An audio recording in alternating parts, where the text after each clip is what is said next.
하나님의 말씀 골로새서 3장 12절부터 4장 1절까지 말씀입니다.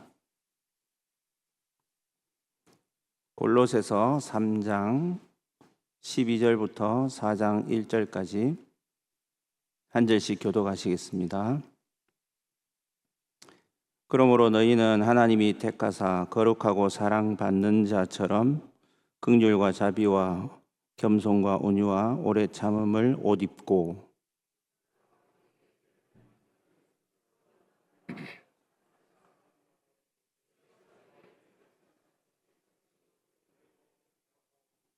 이 모든 것 위에 사랑을 더하라. 이는 온전하게 매는 띠니라.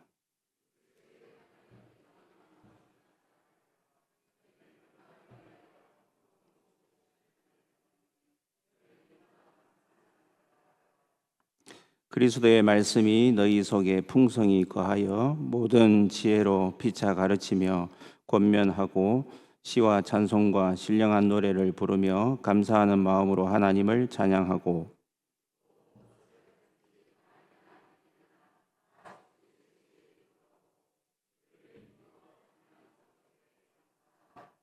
아내들아 남편에게 복종하라. 이는 주 안에서 마땅하니라. 자녀들아 모든 일에 부모에게 순종하라. 이는 주 안에서 기쁘게 하는 것이니라.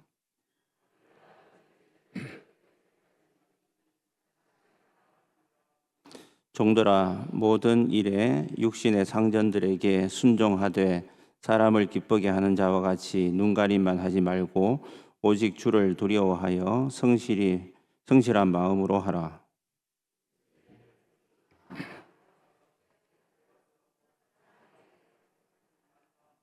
이는 기업의 상을 주께 받을 줄 아나니 너희는 주 그리스도를 섬기느니라.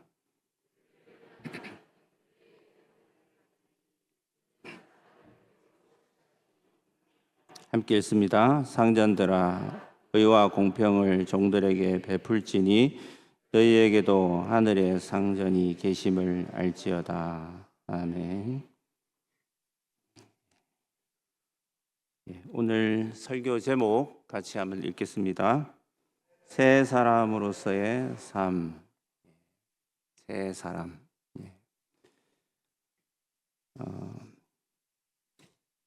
예전에도 많았지만 요즘도 이단이 많습니다. 이단에 빠지는 이유가 뭘까요? 왜 사람들이 자꾸만 이단에 빠질까요? 기독교인들 중에 지금 이단에 넘어간 사람들이 헤아릴 수 없이 많습니다. 이유가 뭐냐 하면요, 오늘 골로새서 말씀에서도 우리가 힌트를 얻을 수가 있는데, 골로새 교회 이제 1세기 당시에도 이단이 있었고 지금 21세기 이 시점에서도 지금 계속 이단이 계속 있는데, 그 골로새 교회의 심각한 문제점은 교회 안에 여러 가지 천사 숭배라든지 금욕주의라든지 신비주의라든지 여러 가지가 들어왔습니다. 다 거짓 가르침이고 이교적인 그런 것들, 또 유대교적인 그런 것들이 혼합된 것이죠. 오늘날에도 교회 안에 수많은 것들이 들어와 있습니다. 그런데 조금 전에 권사님 기도하실 때 들은 것처럼 교회가 우리가 중심을 잡고 그리스도 중심으로 바른 신앙을 지키지 않으면 넘어간다는 것이죠. 교회 안에는 끊임없이 혼합된 것들이 자꾸 밀려 들어옵니다. 오늘날은 더 심각합니다. 왜냐하면 인터넷이 많이 발달했고 예전보다 훨씬 더 많은 자료들을 아무렇게나 볼 수 있는 그런 시대가 되었기 때문에 그렇습니다. 가장 심각한 교회의 문제는 그리스도의 위대하심, 예수 그리스도의 탁월하심, 예수 그리스도만이 나의 구원주이시다 라는 것을 분명하게 깨닫지 못하면 자꾸만 중심이 흔들리게 된다라는 것입니다. 그리스도가 밀려오는 수많은 것들보다 위대한 분이다 라는 것을 깨닫게 되면 그것이 제 아무리 이렇게 뛰어난 것들이 들어온다 하더라도 다 물리칠 수가 있는 것입니다. 그래서 골로새서 오늘 우리가 3장 12절부터 읽었는데 그 앞에 말씀에서 강조하고 있는 것들을 몇 가지 요약해서 말씀을 먼저 드리겠습니다. 그리스도를 깊이 아는 것이 너무너무 중요합니다. 우리 예수 믿는 사람들은요. 그리스도가 탁월하시다. 다른 어떤 것보다 탁월하시다. 그리스도가 보이지 않는 하나님의 형상이시다. 그리스도만이 모든 만물의 창조주이시다. 이것을 기억해야 됩니다. 그리스도만이 교회의 머리이시다. 교회는 바로 성도 아닙니까? 성도 한 사람 한 사람의 머리이시다. 중심이시다. 기본이시다. 근본이시다. 이런 뜻입니다. 그리스도만이 하나님과 우리 죄인들 관계에서 화목제물이 되셔서 우리를 화목케 해주신 분이시다. 세상에 어떠한 위대한 인물이라 하더라도 하나님과 우리의 사이에 죄 문제를 해결하신 분은 단 한 사람도 없습니다. 오직 예수님만이 화목제물이 되셔서 우리를 화목케 해주셨고 하나님의 자녀가 되게 해주셨다라는 것입니다. 그리스도만이 하나님의 비밀이다라고 말씀하고 있습니다. 비밀은 하나님이 예수 그리스도 안에 모든 지식, 모든 지혜, 보화 이런 것들을 다 감추어 놓으셨다라고 말씀하고 있고 세상의 어떤 권세, 어떤 권력보다도 더 위에 있는 분이 바로 예수 그리스도이십니다. 예수님은 지금 하늘 보좌에 하나님 보좌에 우편에 앉아 계시고 장차 영광스러운 재림을 준비하고 계십니다. 우리 믿는 사람들에게는 유일한 생명이 되시는 분이죠. 생명이라는 것은 목숨, 끊어지면 이제 그냥 죽는 것 아닙니까? 그래서 그리스도인들을 말할 때에 그리스도인은 예수님을 빼고는 설명할 수 없는 사람을 그리스도인이라고 그랬습니다. 여러분들을 소개할 때에 저는 어떤 직책을 가졌습니다. 어떤 사회에서 어떤 위치에 있습니다. 그게 중요한 게 아니고 예수 믿는 사람들은 예수님과 어떤 관계에 있는 사람인지를 설명하지 않고서는 이 사람에 대해서 설명할 길이 없다. 그것이 바로 성도의 본질이라는 거죠. 성도의 본질. 그래서 예수 안에서는 우리가 어떤 것도 자랑할 필요가 없습니다. 내가 어떤 직책을 가졌다. 내가 어떤 높은 자리에 있다. 이게 별로 그렇게 중요하지 않아요. 높은 직책을 가졌어도 예수 안 믿으면 지옥 가는 것 아닙니까? 우리 믿는 사람들은 그리스도와 연합하여 주님과 함께 죽고 주님과 함께 부활하는 그러한 사람입니다. 장차 영광 중에 나타날 사람, 그것이 바로 우리 성도의 모습이다라는 것입니다. 그래서 우리가 새 사람이 되었습니다. 하나님의 은혜로 새 사람이 된 것이죠. 새 사람이 된 이 성도들은 자격 요건이 있는데요. 자격 요건은 내가 요즘 청년들이 준비하는 것처럼 어떤 많은 스펙을 준비하는 게 아닙니다. 많은 것들을 내가 준비해야지 어떤 많은 것들을 갖춰야지만이 그렇게 될 수가 있는 성도가 될 수가 있는 것이 아니고 하나님이 선택하셔야 돼요. 하나님이 주권적으로 이 사람을 선택하셔야 되고 하나님이 구별하셔야 되고 거룩하게 구별하셔야 되고 하나님이 이 사람을 사랑하셔야 돼요. 그게 성도의 유일한 요건입니다. 자격 요건입니다. 우리는 하나님의 선택을 받았고 선택받았잖아요. 부르셨다는 말이에요. 성도로 부르셨다는 거예요. 콜링 받았다는 것이고 구별하여 떼어 놓으셨다. 세상으로부터 에클레시아로 구별하여 떼어 놓으신 존재이고요. 우리는 사랑받은 자입니다. 사랑받는 자. 사랑받는 자라는 증거가 무엇입니까? 로마서 5장 8절 말씀에 보면 이렇게 말씀하고 있습니다. 우리가 아직 죄인 되었을 때에 그리스도께서 우리를 위하여 죽으심으로 하나님께서 우리에 대한 자기의 사랑을 확증하셨느니라. 아멘.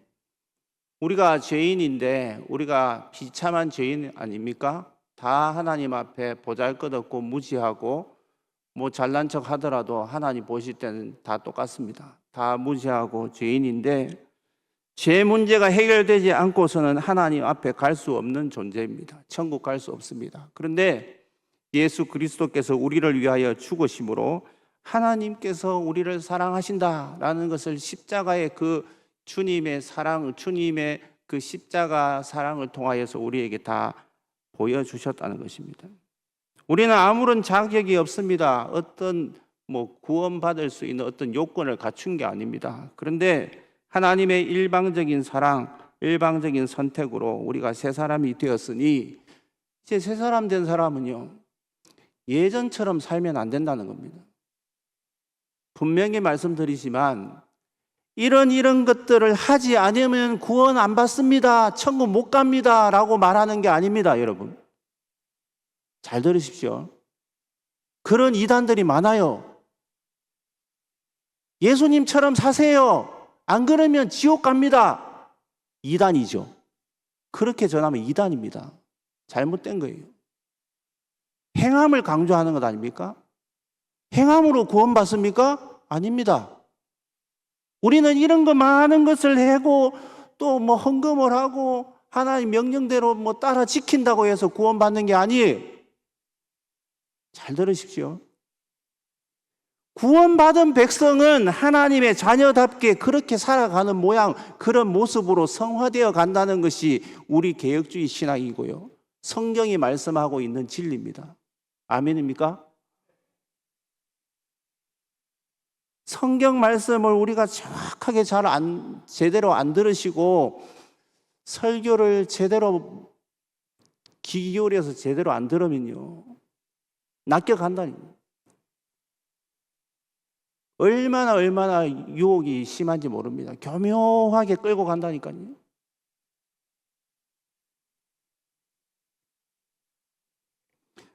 우리가 새로운 사람이 되었으니 하나님의 은혜로 새 사람이 되었잖아요. 성도가 되었지 않습니까? 성도가 되었다는 전제하에 이 설교를 하고 있는 것입니다. 예수님을 믿는 사람이라면 이렇게 더러운 옷을 이제 다 청산하고 옛 구섭, 옛날에 입었던 그 옷을 다 이제 버리고 새 옷을 입고 살아가야 된다라는 그런 말씀을 하고 있는 것입니다. 새 옷이라는 것은 내가 갖고 싶은 옷이 아니고 그리스도의 옷이에요. 성경에 보시면 그리스도의 옷, 그리스도가 가지고 있는 성품, 그리고 그리스도 예수님이 가지고 계신 그 옷, 그것을 말씀하고 있습니다. 긍휼, 자비, 겸손, 온유, 오래 참음, 이것을 입으라고 분명하게 명령하고 있습니다. 명령하고 있어요. 우리는 옛사람의 옷을 벗어버려야 됩니다. 이런 것이죠. 비유적으로 말하자면 밖에 나가 뛰어놀면서 이렇게 땀을 많이 흘렸어요. 이 옷이 다 젖었어요. 그리고 온갖 오물이 묻어 있습니다. 그 옷 위에다가 새 옷을 입습니까? 그렇게 하지 않죠. 다 씻고 그 옷은 이제 벗고 새 옷을 입지 않습니까? 어떤 옷을 버리라는 것입니까? 땅에 속한 옷입니다. 음란의 옷, 부정의 옷, 사욕, 악한 정욕, 탐심, 분노, 비방, 부끄러운 말, 거짓, 이런 것들은요, 하나님이 싫어하는 것들이에요.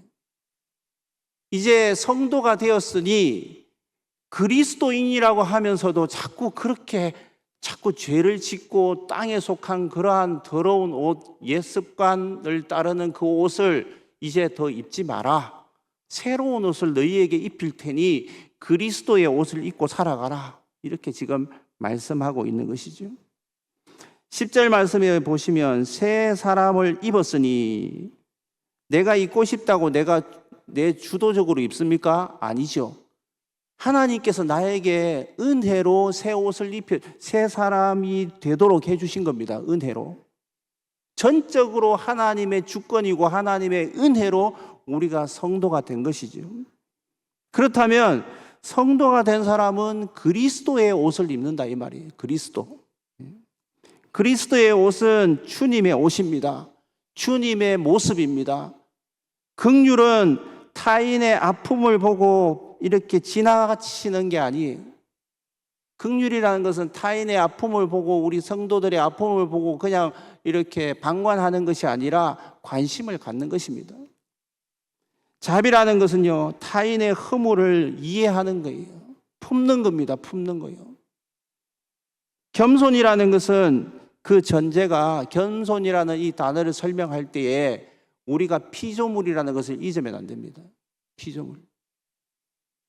피조물이라는 것을 자각해야 돼요. 하나님께서 우리를 만드셨다. 우리는 만들어진 존재이다. 그런데 우리는 죄를 지었다. 죄인이다. 그런데 하나님께서 나를 사랑하여 주셔서 하나님의 자녀 삼아 주셨다. 그러니 겸손해야 되죠. 자기 잘난 맛에 살고 교만하게 사는 것이 아니라 겸손하게 하나님 앞에서 겸손하게 사는 겁니다. 하나님의 자녀가 되었으니. 온유라는 것은 무엇입니까? 그전에는 화가 나면 화를 마음대로 냈어요. 성도가 아닐 때, 예수님과 상관없이 살 때 분노가 나면 분노를 표출하고요. 다툼이 일어나면 막 하고 싶은 말 실컷 했습니다. 그런데 하나님 믿는 백성이 되었으니 이제 하나님의 통제 아래에 참는 거죠. 온유하다는 것은 하나님의 통제 아래에 들어온 겁니다. 오래 참는다는 것은 무엇입니까? 그냥 이렇게 있는 것입니까? 여기서 말하는 오래 참음이라는 것은 이웃의 그런 어리석은 모습이 보여요. 내 눈에 보이는데 비난하지 않는 겁니다. 비난을 참는 거예요. 우리는 하고 싶은 말 있으면 저 사람 흠으로 보면 막 말을 하고 싶잖아요.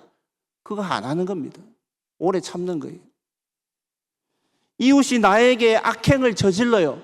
그런데 그것에 대해서 원망하지 않는다. 쉽습니까? 어렵습니까? 어렵죠. 이게 그리스도의 옷이라는 겁니다. 예수 믿기 전에는 이게 불가능해요. 할 수가 없어요. 왜? 내 마음대로 살았고 내가 주인이니까. 그런데 이제는 주인이 바뀌었다니까요. 주인이 내 안에 주인이 바뀌었단 말이에요. 주인이 바뀌었어요. 주님이 나의 주인이시고 나의 머리이시고 나의 중심이시기 때문에 주님을 닮아가는 겁니다. 그래서 그리스도의 옷을 입은 사람들의 특징은 예수님의 모습이 보이는 거예요. 와, 어떻게 이런 상황에서 참을 수 있을까? 어떻게 이런 상황에서 저런 모습으로 대할 수가 있지? 라는 말이 나오는 겁니다. 믿지 않는 사람들의 입에서. 두 번째로, 이제 새 사람으로 변화가 되었으면 삶이 바뀌어야 됩니다. 삶이. 13절에서 17절까지 말씀을 보시면 네 가지를 강조하고 있습니다. 새 사람이 되었어요. 새 사람은 바로 성도를 말하는데 그리스도의 옷을 입은 이 새 사람은 서로 용납하고 피차 용서한다. 이렇게 돼 있죠. 13절에 보시면. 또 두 번째 특징은 사랑을 더하고 이렇게 돼 있습니다. 15절에 보시면 평강하고 감사한다. 네 번째는 16절, 17절에 말씀이 풍성히 거하고 하나님을 찬양하고 아버지께 감사하라. 이렇게 말씀하고 있습니다. 우리가 용서할 수 있는 근거가 무엇입니까? 주님이 우리를 용서하셨기 때문에 우리도 그리하고 이렇게 돼 있죠. 주께서 너희를 용서하신 것 같이 너희도 그리하고 이렇게 돼 있습니다. 13절에. 하나님이 우리를 사랑하시기 때문에 하나님이 세상을 이처럼 사랑하사 누구를 내어주셨습니까? 독생자 예수 그리스도를 우리를 위하여서, 우리를 살리기 위하여서 내어주셨지 않습니까? 빌립보서 2장 6절로 8절을 우리 같이 한번 읽겠습니다. 큰 소리로 읽습니다. 시작. 그는 근본 하나님의 본체시나 하나님과 동등됨을 취할 것으로 여기지 아니하시고 오히려 자기를 비워 종의 형체를 가지사 사람들과 같이 되셨고 사람의 모양으로 나타나사 자기를 낮추시고 죽기까지 복종하셨으니 곧 십자가에 죽으심이라. 아멘. 예수님이 어떤 분입니까? 본래 하나님이시고 하나님의 본체이신데 그분이 종의 형체를 가지고 인간의 모습으로 오셨어요.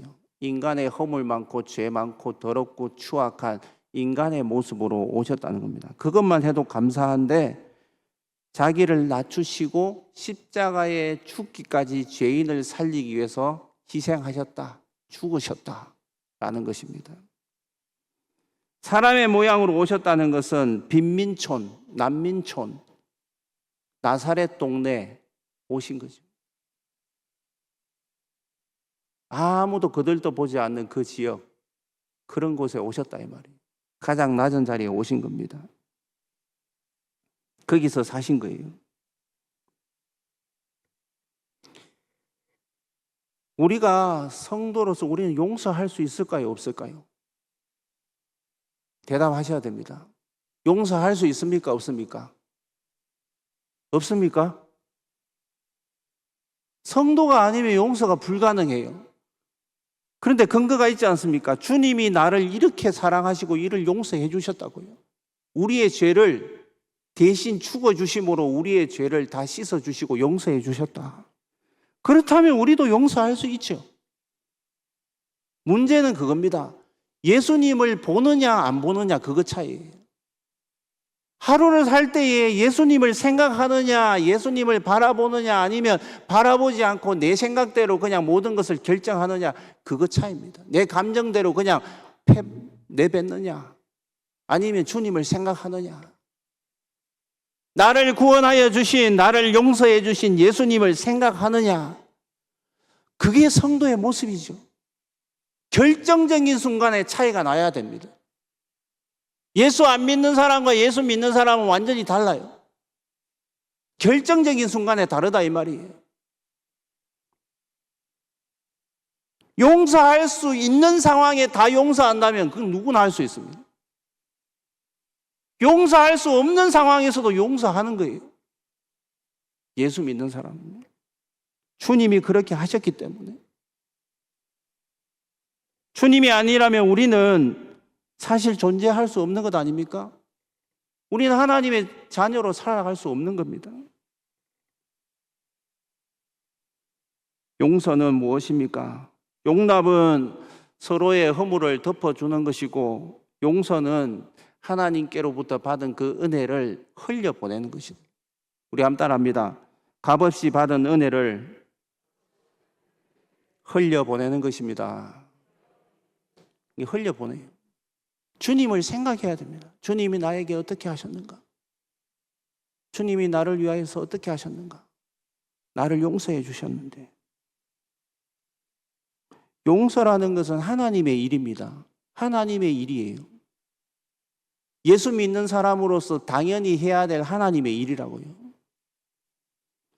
용서하면 가정이 삽니다. 용서 안 하면 가정이 깨집니다. 용서하면요, 공동체가 살아납니다. 용서 안 하면요, 공동체가 해체됩니다. 용서하면요, 내가 삽니다. 용서 안 하면요, 내가 계속 훈련받아야 됩니다. 깨져야 됩니다. 14절에 보시면 사랑을 더하고 이렇게 되죠. 사랑 없이 이게 불가능하죠. 아무리 한 그리스도의 옷, 여러 가지 성품 이렇게 설명을 했지만 사랑이 없으면 아무것도 아니죠. 15절에 보시면 그리스도의 평강 가운데에 한 몸을 이루어야 된다. 오늘 여기 나와 있는 이 말씀의 핵심은 전부 다 그리스도와 관련이 있습니다. 예수 그리스도와는 끊어질 수가 없는 거예요. 모든 성품들이요. 그리스도의 평강, 그리스도의 말씀, 그리스도의 옷. 사도 바울 서신을 연구하면요, 예수 빼고는 한마디도 안 합니다. 사도 바울은 성도 아닙니까? 물론 사도로 하나님께서 이렇게 일하게 하셨지만 그 이전에 성도로 부름받은 거잖아요. 우리도 마찬가지입니다. 성도라는 것은요, 예수님 빼고는 설명할 길이 없는 사람이 되어야 된다라는 것이죠. 예수님 없이는.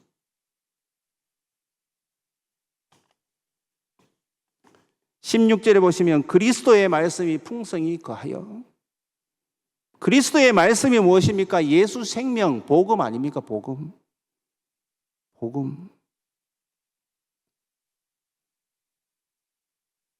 성숙한 성도의 특징, 평강, 감사, 말씀, 충만, 이게 특징입니다. 이제 마지막 세 번째로 우리가 살필 것은 18절에서 4장 1절까지 한번 보겠습니다.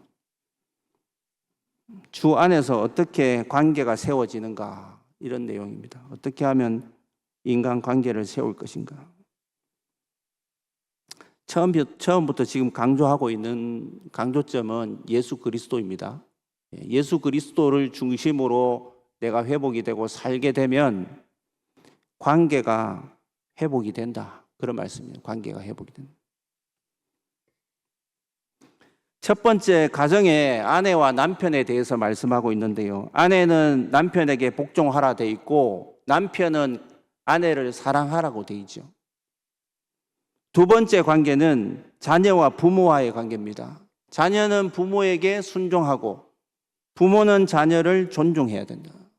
세 번째 관계는 종과 상전의 관계. 오늘날로 말하면 우리 회사에 높은 직책에 있는 분과 아래에 있는 분들, 이렇게 볼 수도 있겠죠. 아래에 있는 분들은 높은 사람들, 또 높은 자리에 있는 분들에게 성실하게 하고, 높은 자리에 있는 분들은 아래 사람에게 의롭게 대하고, 이렇게 하라고 말씀하고 있습니다. 그런데 그 전제가 중요합니다. 23절을 우리 같이 한번 읽겠습니다. 23절 같이 읽습니다. 시작. 무슨 일을 하든지 마음을 다하여 주께 하듯 하고 사람에게 하듯 하지 말라. 아멘. 이제 이 말씀도 저도 다시 깨닫는데요. 말씀을 많이 들었습니다. 이 말씀. 주께 하듯 하라. 무슨 일을 하든지 주께 하듯 하라. 그 뒤에 말은 우리가 잘 몰라요. 사람에게 하듯 하지 말라. 이 말도 우리가 기억해야 됩니다. 잘 기억하십시오. 왜냐하면 이 말을 왜 적었을까요? 뒤에 주께 하듯 하라 해놓고는 뒤에 꼭 한마디 더 붙였습니다. 사도 바울이. 왜 이렇게 말할까요? 대부분 사람들이 사람을 대하듯이 하기 때문에 그렇죠. 대부분 사람들이. 사람의 모습을 보면 이 사람 복종 안 됩니다. 여러분의 남편에게 복종이 됩니까? 인간 냄새 풀풀 나는데요. 허물 많은데요. 더러운데요. 죄 많은데요. 어떻게 복종이 됩니까? 여러분의 아내를 끝까지 다 사랑할 수 있습니까? 인간적인 모습으로? 불가능합니다. 불가능해요. 좋다가 싫다가 좋다가 싫다가 이렇게 되는 것이지 항상 사랑한다는 것이 쉽습니까? 쉽지 않습니다. 처음에는 잘 말 듣다가 나중에는 무시하고 남편 무시하고 막 이러면 이렇게 자존심 상해가지고 나중에 사랑하는 게 불가능하다 이 말. 자녀가요 부모의 모습 허물을 다 알고 있는데 순종이 될까요? 안 됩니다. 사람을 보면 순종이 안 돼요. 부모가 자녀를 보면 속이 천불 나는데 화가 안 납니까? 화날 일이 많습니다. 자녀요. 마음대로 안 되니까. 상전을 대할 때, 종이 상전을 대할 때 항상 충성할 수 있습니까? 상전이 종을 대할 때 항상 의롭게 대할 수 있습니까? 불가능합니다.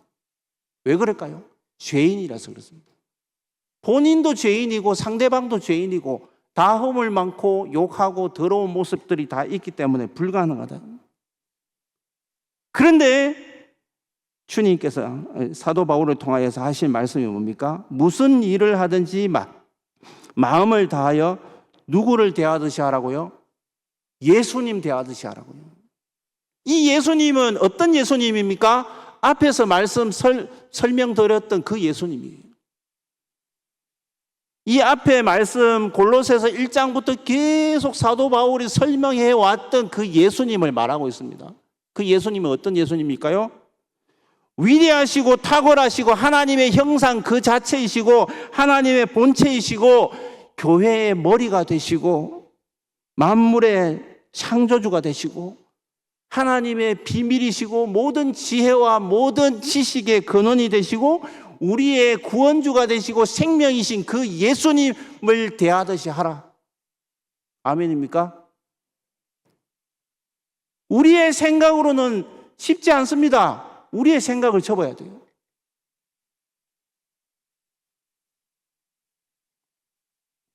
나를 살려주신 예수님, 나를 용서하여 주신 예수님, 나같이 허물 맞고 더러운 사람을 하나님께서 자녀 삼아 주신 그 예수님을 대하듯 하라.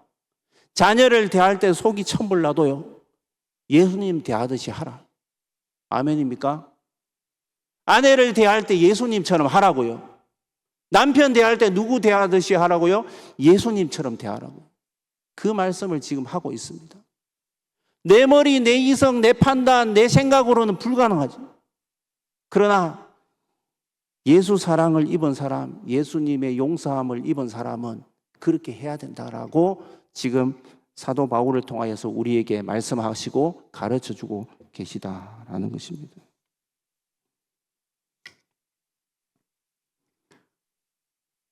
우리는 전적으로 무능하고 더러운 죄인입니다. 그것을 우리가 인정을 해야 됩니다. 그런데 죄인인데 자기의 생명을 아낌없이 내어주셔서 우리를 사랑하시고 용서해 주신 예수님을 생각하고 예수님을 묵상하고 예수님을 기억하면 가능한 것입니다. 우리의 일터에서도 섬기는 모든 일들이 예수님께 하듯이 예수님을 섬기는 일이라고 생각하고 충성되이 섬기는 저와 여러분이 될 수 있기를 간절히 바랍니다. 기도드리겠습니다. 하나님 아버지 감사합니다. 오늘도 우리에게 말씀하여 주심을 감사드립니다. 우리를 불러주시고 구별하여 주시고 사랑하여 주심을 감사드립니다. 우리가 용서받고 사랑받은 그 은혜를 기억하며 우리도 성도로서 하나님의 자녀로서 용서할 수 없는 상황 가운데 사랑할 수 없는 상황 가운데서도 용서하고 사랑하게 하여 주시고 감사하고 말씀 충만하게 하여 주시고 무엇보다 우리의 가족과 우리의 이웃에게 누구를 대하든지 주님을 대하듯이 예수님을 대하듯이 그렇게 말하고 행하는 우리 모두가 되게 하여 주시옵소서. 예수님의 이름으로 기도드립니다. 아멘.